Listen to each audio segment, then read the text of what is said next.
Mmekuja kumjaribu. Mmekuja kumjaribu. Nyie mnatoka wapi? Maana nimekamata nafsi zenu. Mnatoka wapi? Kidogo tu.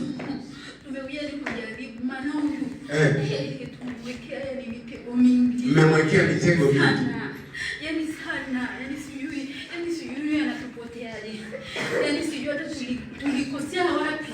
Ndio. Sijui hata tulikosea. Kwa hiyo mmemwekea mitego mingi. Aliinuka huyo, hata tujue aliinukaje kwanza. Amjue aliinukaje?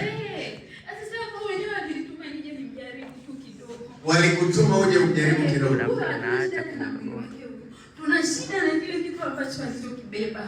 Mna shida na alichokibeba. Na sio sisi tu. Wanakitaka watu wengi. Wanakitaka watu wengi. Wanakitaka watu wengi sana.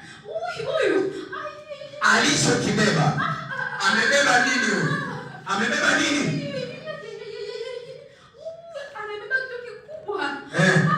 Kikubwa sana. Kwanza huyu ni tajiri mkubwa. Tajiri mkubwa sana. Hapo unataka kumfungua macho. Ajaone vitu vyetu tunavyovifanya. Nilikuwa nataka nimfumue macho aone vitu vyetu. Vitu vyetu aje aone. Akiona hatakuwaje. Kumbuka. Kwa hiyo amtaki afungulie macho. Mbona kufungua macho?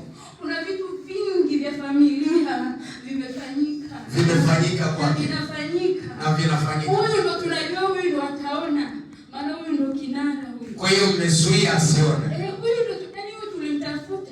Huyu. Kwenye masikio yake mnafanya nini? Tulianza naye muda mwingi. Tunamtafutaga huyu, tunamweka mitego kwenye maji, kwenye chakula, tunamwekea mitego lakini hadi sijui ana ali. Yaani kwanza chakula kula anaombea, maji, kila kitu. Yaani mitego tunamwekea kila. Tulimwekea yaani tulimshindwa. Yaani sasa wakanituma tuje tumjaribu tena kidogo. Kwa hiyo hata chakula huwa anaombea. Yaani huyu kila mahali. Mmemwekea mitego lakini mmeshindwa. Tumeshamwekea mitego mingi akashindikana. Kwa hiyo mmetuma mumjaribu. Ndio mnachezea Ni wakina nani wale kutuma? Wakanituma niki. Na nisikilize mimi. Ni wakina nani wale kutuma? Umetuma na nani?